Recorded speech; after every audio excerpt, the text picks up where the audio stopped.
अपने खून को पसीने में बदल करके 135 करोड़ लोगों के पेट भरने का इंतजाम कर देता है।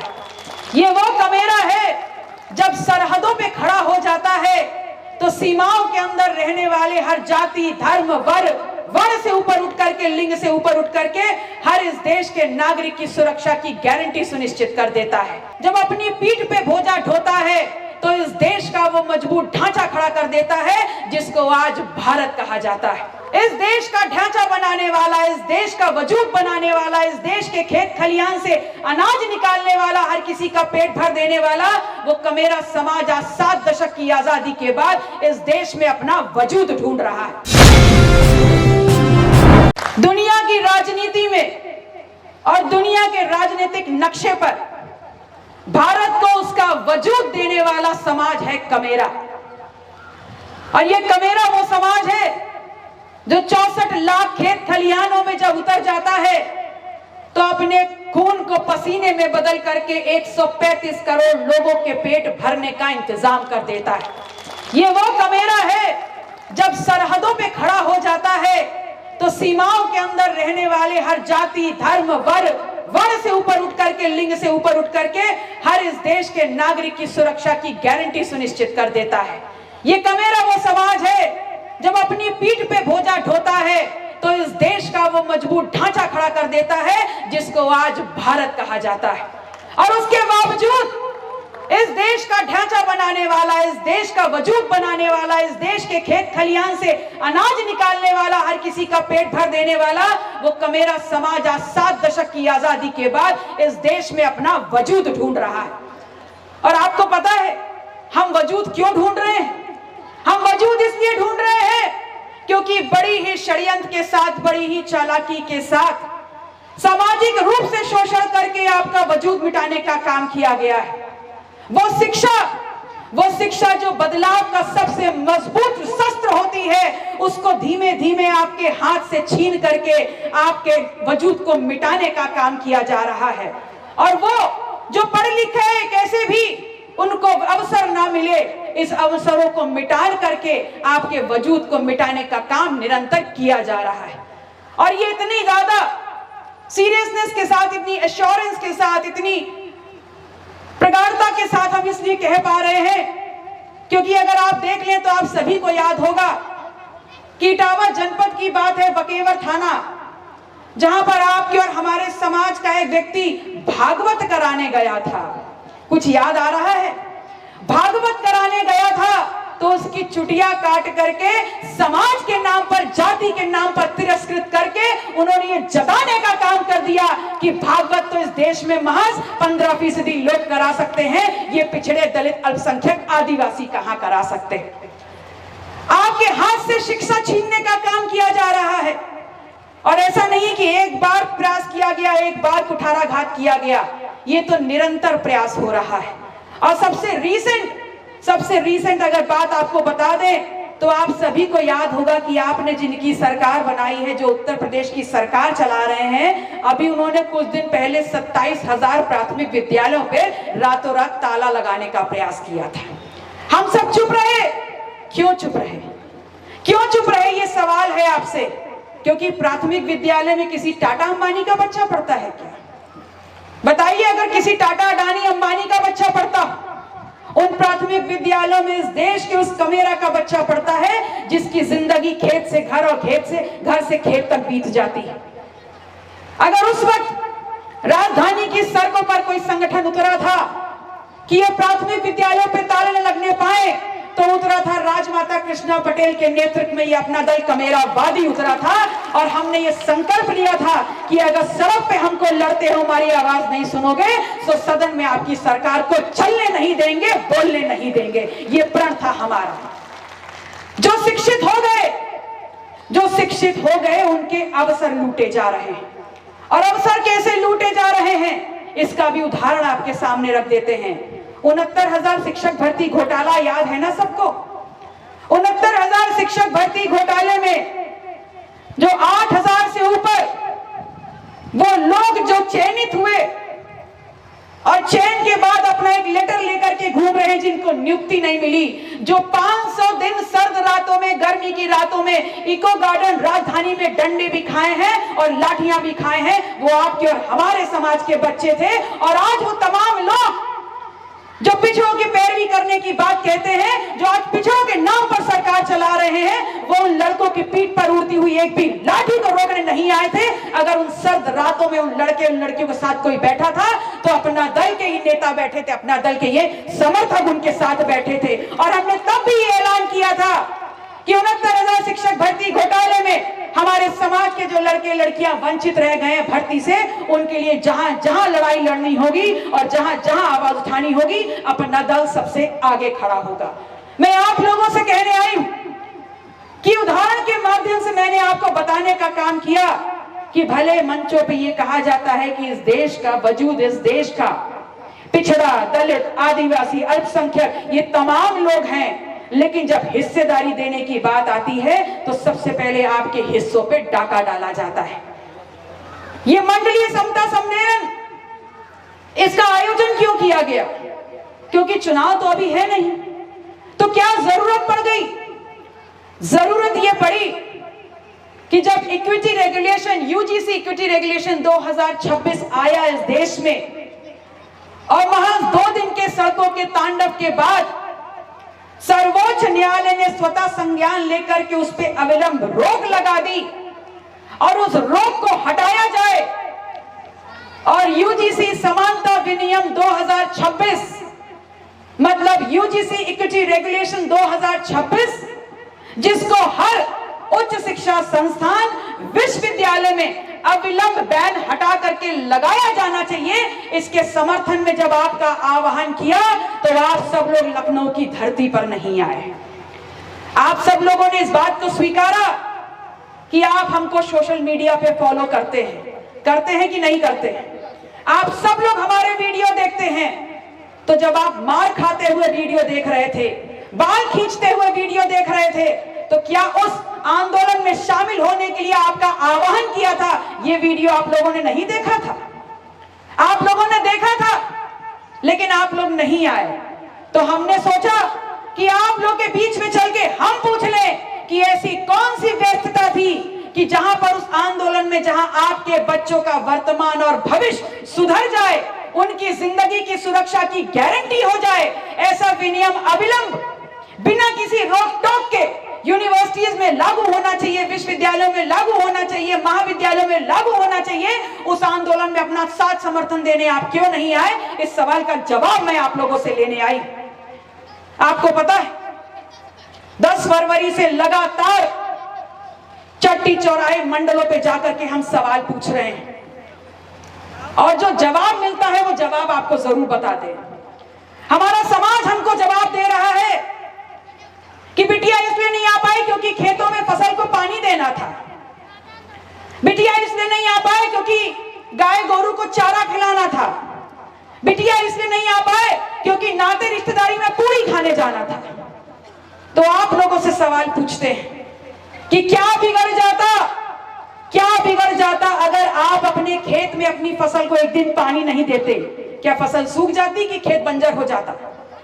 अगर एक दिन गाय गोरू को चारा नहीं खिलाते तो आपके गाय गोरू मर जाते? अगर एक दिन नाते रिश्तेदारी में 4 पूरी खाने नहीं जाते तो क्या आपके घर का राशन खत्म हो जाता? ऐसा कुछ नहीं होता। लेकिन अगर एक दिन आप लोगों ने अपने व्यस्ततम समय से निकाल लिया होता और लखनऊ राजधानी की सीमाओं को सील करने का काम कर दिया होता, हर एक रोड को जाम करने का काम कर दिया होता, तो ये सर्वोच्च न्यायालय स्वतः संज्ञान लेती और बैन हटा करके बोलती कि हर यूनिवर्सिटी में यूजीसी इक्विटी रेगुलेशन अविलंब लागू करो। क्यों जरूरी है यूजीसी इक्विटी रेगुलेशन 2026 लागू होना? इस बात को समझ लीजिए, क्योंकि जब तक इस विषय की गंभीरता को नहीं समझेंगे, हम दोबारा आह्वान करेंगे, आप दोबारा भी नहीं आएंगे। UGC equity regulation university grants commission एक स्वायत्त निकाय है इस देश में, और जिसका काम होता है कि इस देश में किसी भी कोने में कौन से विश्वविद्यालय बनेंगे, कौन से महाविद्यालय बनेंगे, उसमें क्या क्या पाठ्यक्रम चलेंगे, उसकी फीस क्या होगी, उसमें टीचर कौन होंगे, उसकी जमीन कितनी होगी, उसमें कमरे कितने होंगे, उसमें अध्यापक कितने होंगे, उसमें बच्चों की क्षमता कितनी होगी, ये तमाम निर्धारण यूजीसी करता है विश्वविद्यालय अनुदान आयोग नई दिल्ली। और यूजीसी नई दिल्ली सर्वोच्च न्यायालय मतलब सुप्रीम कोर्ट और इस देश की सरकार ने इस बात को स्वीकारा कि पिछले एक दशक महज 10 साल में इन उच्च शिक्षा संस्थानों में, इन विश्वविद्यालयों में गांव कस्बों से निकल करके जो पिछड़े, दलित, आदिवासी और अल्पसंख्यक समाज के, दलित शोषित समाज के जो लड़के लड़कियां उच्च शिक्षा के लिए आते हैं, उनके लिए जातिगत भेदभाव करते हुए वहां पर शोषण होता है। और ये शोषण इस कदर होता है कि वो शोषण जो 10 साल पहले 10% था, आज बढ़ करके 118% हो गया है। ये वही सरकार है जिसने 2014 में सरकार में आने से पहले किसान की आय दुगनी करने की बात की थी। क्या आय दुगनी हो गई? आय दुगनी नहीं हुई, लेकिन आपके बच्चे जो गांव से 12वीं पास करके आगे पढ़ने की उम्मीद और बेहतर जिंदगी जीने का सपना लेकर के बड़े बड़े महाविद्यालयों में, इंस्टीट्यूट्स में जाते हैं, वहां पर पढ़ाई के साथ उनको थाली में परोस करके अगर कुछ मिलता है तो मिलता है जातिगत शोषण और भेदभाव। और इसकी संख्या इतनी बढ़ गई, उसका प्रतिशत इतना बढ़ गया कि आए दिन आप लोग पेपर में पढ़ते होंगे, टीवी पे देखते होंगे, सोशल मीडिया के माध्यम से आप लोगों को पता चलता होगा कि फलाने विश्वविद्यालय में, फलाने कॉलेज में दूसरे साल का छात्र था, तीसरे साल की छात्रा थी और उसने फांसी लगा के आत्महत्या कर ली। सुनते हैं कि नहीं सुनते? पढ़ते हैं कि नहीं पढ़ते? ये तमाम चीजें जब आप लोग सुनते हैं तो आपको पता है प्रशासन आपको क्या समझाता है? प्रशासन आपको ये समझाता है कि गांव कस्बे से निकल के बच्चा आया था, पढ़ाई का बोझ नहीं बर्दाश्त कर पाया, इसलिए फंदे से लटक गया। वो बच्चा जो गांव में था, जो कस्बे में था, जो पूरी जिंदगी 12वीं तक गरीबी झेल झेल करके, ठोकर खा खा करके आगे पढ़ के निकला है, वो वहां जाकर के शिक्षा का बोझ नहीं झेल पाया। झूठ बोलते हैं और बरगलाते हैं आपको कोई ये नहीं बताता, लेकिन आंकड़े ये बताते हैं, सत्यापित करते हैं कि यूनिवर्सिटीज और उच्च शिक्षा संस्थानों में जाति के नाम पर शोषण होता है और वो बच्चा जो इस शोषण को बर्दाश्त नहीं कर पाता, वो अपनी पढ़ाई, अपने सपनों को खत्म कर देता है, अपनी जिंदगी को खत्म कर देता, लेकिन दोबारा आपके बीच में नहीं आ पाता। और आप कहते हैं कि ऐसी एक विनियम जो हमारे बच्चों का शोषण रोक सके, ये विनियम यूजीसी की रेगुलेशन हर यूनिवर्सिटी में जो लागू होना चाहिए था और सुप्रीम कोर्ट ने जिस पे लगाम लगा दी, उसके समर्थन में आप लोग लखनऊ जाने का टाइम नहीं। आप लोग इतने व्यस्त हैं, अगर एक दिन याद रखिए कि अगर आपके खेत की फसल सूख गई तो आप उस पर दोबारा फसल उगा सकते हैं, लेकिन आपके अपने घरों में जिस जिंदा राम को आपने पैदा किया है, अगर वो फसल मर गई तो दोबारा उसमें प्राण नहीं डाल पाएंगे, ये समझ लीजिए। आप एक बार नहीं आए कोई बात नहीं, लेकिन जितने आए उन्होंने सड़कों पे हमारा साथ दिया। पुलिस प्रशासन ने क्या किया उसका हमें कोई गम नहीं, और उसको चुनौती देते हैं हर मंच से कि बार बार आह्वान करेंगे आपका और पुनः आह्वान करेंगे आपका लखनऊ आने के लिए। आइएगा पूरी ताकत से, क्योंकि एक बार नहीं 10 बार भी अगर पुलिस जेल में ठूसेगी, सर फोड़ देगी, हड्डियां तोड़ देगी, तब भी पल्लवी पटेल अपना दल तब तक लड़ता रहेगा जब तक यूजीसी की रेगुलेशन हम लागू नहीं करा लेते। डॉक्टर पल्लवी संघर्ष करो, डॉक्टर कृष्णा पटेल जिंदाबाद, डॉक्टर पल्लवी पटेल जिंदाबाद, हमारे साथ है। 2014 वो मंजर आप सभी को याद होगा। 2014 में आप सभी लोगों ने इस देश की सत्ता बदली और एक नई सत्ता को स्थापित किया। बहुत बेहतर, क्योंकि आप लोगों ने एक नए विकल्प को, लोकतांत्रिक व्यवस्था में मिली हुई आपकी सबसे बड़ी ताकत, एक वोट की ताकत इस्तेमाल करके एक नई व्यवस्था को कायम करने का, एक नई सरकार को आपने मौका दिया। कुछ गलत नहीं किया आपने, क्योंकि उस सरकार ने आपसे अपने प्रचार के दौरान वादा किया था कि अगर हम सत्ता में आएंगे तो 15-15 लाख खाते में आएंगे, अगर हम सत्ता में आएंगे तो किसान की आय दुगनी होगी। अगर हम सत्ता में आएंगे तो 2-2 करोड़ नौजवानों को रोजगार मिलेंगे। बताइए वादा किया था कि नहीं किया था? किया था। आप सब लोगों ने भी घंटों लाइनों में खड़े होकर के एक बड़ा मैंडेट देते हुए, एक बड़ा बहुमत देते हुए उनको मौका दिया कि आओ और इस देश की सत्ता संभालो, इस देश के हर समाज को आगे और विकसित करने का काम करो। लेकिन यहां जितने भी लोग बैठे हैं और जितने लोग मेरी आवाज सुन रहे हैं, उनसे एक सवाल पूछती हूं, क्या यहां कोई भी एक ऐसा व्यक्ति है जिसके खाते में 15-15 लाख आए? क्या यहां कोई भी ऐसा व्यक्ति है जिसकी आय दुगनी हो गई है? क्या आपकी दूर दराज निगाह में भी ऐसा कोई व्यक्ति है जहां आप बता सकें कि 2 करोड़ तो दूर, अगर 20,000 नौकरियां भी मिली हो तो मुझे बताने का काम करें? नहीं हुआ ना कुछ भी ऐसा। तो बड़े बुजुर्ग कहते हैं कि आजमाए हुए को जो आजमाए सो परम मूर्ख कहलाए। जब 2014 में आपने इनको मौका दिया और इन्होंने अपने वादा पूरे नहीं किए और ऊपर से कोड़ में खाज रातों रात नोटबंदी का तुगलकी फरमान निकाल करके आपकी जेब का एक एक नोट भी खींच लिया, तो मुझे बताइए 2019 में क्या बाध्यता थी कि आप लोगों ने भिगोया हुआ जूता अपने मुंह पर खा करके इनको दोबारा सत्ता में लाने का काम किया? ये सवाल मैं आप लोगों से पूछने आई। एक बार आपकी जेब का एक एक नोट निकाला, 2019 में आपने वोट देकर के इनकी सरकार फिर बना दी। इस बार भी मौका नहीं चूके। इस बार आपको कोरोना राम का प्रसाद दे दिया और ऐसा प्रसाद दिया कि रातों रात लॉकडाउन करके आपको घरों में बांधने का काम कर दिया। बंधे थे कि नहीं बंधे थे? कुछ काम काज किया था? काम काज किया था ना? झाड़ू पोछा बर्तन करकट किया था कि नहीं किया था? पढ़ाई ठप, रोजगार ठप, इस देश की अर्थव्यवस्था ठप, और उसके बाद सबसे ज्यादा हर परिवार की जिंदगियां और सांसें ठप। रातों रात लॉकडाउन किया। तो ये बताइए हमारा और आपका जो समाज है, दूर दराज कितने डिप्टी कलेक्टर, कितने कलेक्टर आपके परिवारों में हैं? हमारे समाज के जो लड़के, कोई महाराष्ट्र में है, कोई भोपाल में है, कोई चंडीगढ़ में है, तो कलेक्टरी कर रहे हैं क्या? वहां पर छोटी छोटी दुकानों पे काम कर रहे थे, ड्राइवरी कर रहे थे, ठेला खींच रहे थे, यही सब तो कर रहे थे। जब रातों रात लॉकडाउन हुआ और वहां पर दुकानों के शटर बंद हुए, तो वो सब एक एक झोला टांग करके घरों की तरफ निकल पड़े। जाने कितने घर पहुंचे और जाने कितने घर नहीं पहुंचे आज तक। और जो अपनी नौकरी गंवा दिए तब, वो आज 2026 में है, नौकरी के लिए आज भी एड़ी चोटी का जोर लगा रहे हैं, लेकिन उन बंद हुई दुकानों के शटर आज भी नहीं खुल पाए।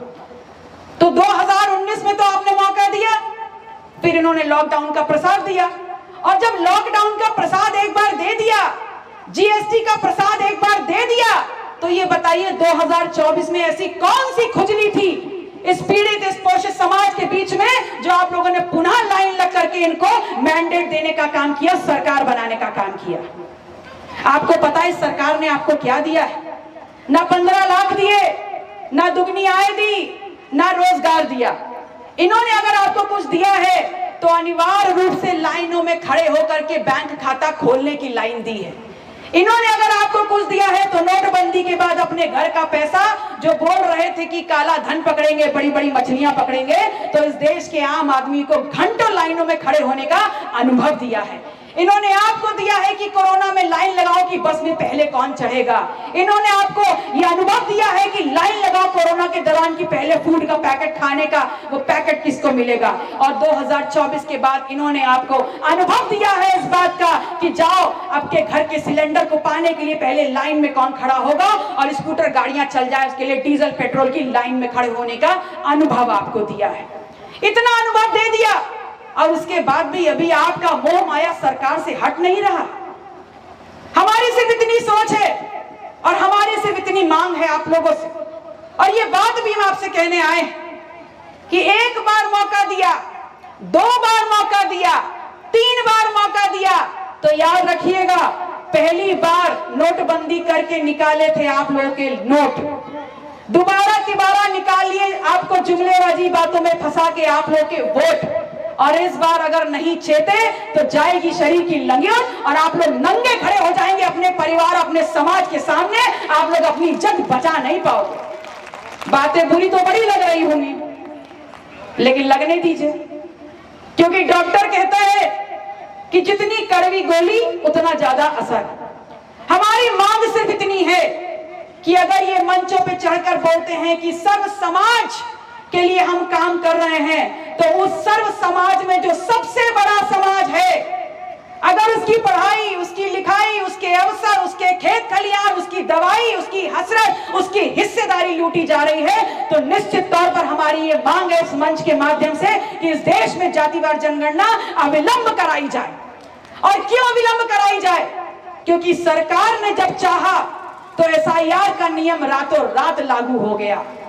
और अगर सरकार आपके प्रति जिम्मेदारी अपनी महसूस करती और इस बात को महसूस करती कि जातिवार जनगणना होने के बाद जब हर समाज की संख्या निकल के आएगी, तो जिस समाज की होगी जितनी संख्या भारी, उस समाज की शिक्षा, सदन, रोजगार, कमाई, पढ़ाई, लिखाई, खेत खलियान में उतनी होगी हिस्सेदारी। और जब होगी हिस्सेदारी तो हमें सरकारी पैसे या सरकारी लाइन में लग करके 5 किलो राशन की जरूरत नहीं पड़ेगी। अपने जेब से पैसा निकाल करके इस देश को दोबारा सोने की चिड़िया बनाने की जिम्मेदारी हम और आप मिल करके पूरी कर लेंगे। हम सिर्फ इतना चाहते हैं।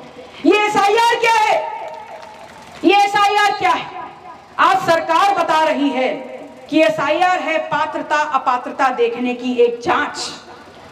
अगर आपको पात्रता अपात्रता देखने का इतना शौक था तो पात्रता अपात्रता तब देखते जब 2014 में इसी अपात्र और पात्र लोगों ने आपको ढेरों वोट दे दे करके सरकार में लाने का काम किया था। असल में सिंपल सिर्फ इतना है कि पहली बार मैंडेट पाए, दूसरी बार मैंडेट पाए और तीसरी बार 2024 में जब 400 पार का आंकड़ा लेकर के ये सड़क सड़क घूम रहे थे, तो आप में से कुछ लोग थे जिनकी बुद्धि ठीक हो गई थी, तो उन्होंने अपना वोट दबा लिया, विपक्ष को वोट देने का काम किया और 400 पार नहीं जा पाए, 293 पे हिलक के रह गए।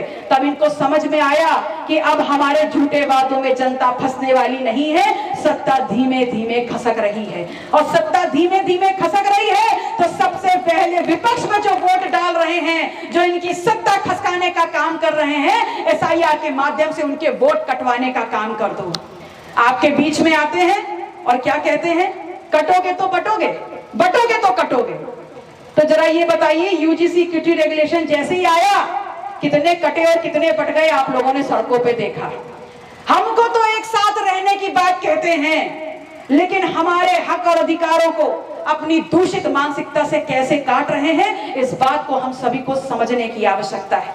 मैं आप लोगों का वक्त बहुत अधिक नहीं लूंगी, लेकिन इतना जरूर कहूंगी कि आप सब लोग जो सोशल मीडिया पे लिखते हैं, तमाम नौजवान हैं जो मेरी कही हुई बातों को रिकॉर्ड करते हैं और सोशल मीडिया पे लिखते भी हैं एक एक पोस्ट पर कि दीदी आप संघर्ष करो, हम आपके साथ हैं। तो मेरे नौजवान भाइयों बहनों, मैं आप लोगों से कहने आई हूं कि आपकी बहन को आपका संघर्ष, आपका साथ, आपका सहयोग, आपकी ऊर्जा सिर्फ सोशल मीडिया पर नहीं चाहिए। अगर अपना वर्तमान और भविष्य बचाना है तो आप लोगों को पार्टी की सदस्यता लेते हुए हमारे साथ खड़े होते हुए सड़कों पर उतरना होगा। 4 लाठी चलानी भी होगी और 2 लाठी खानी भी होगी, तब तो हम कुछ बदलाव कर पाएंगे। अन्यथा संघर्ष सोशल मीडिया पे नहीं होता, सड़कों पे होता है।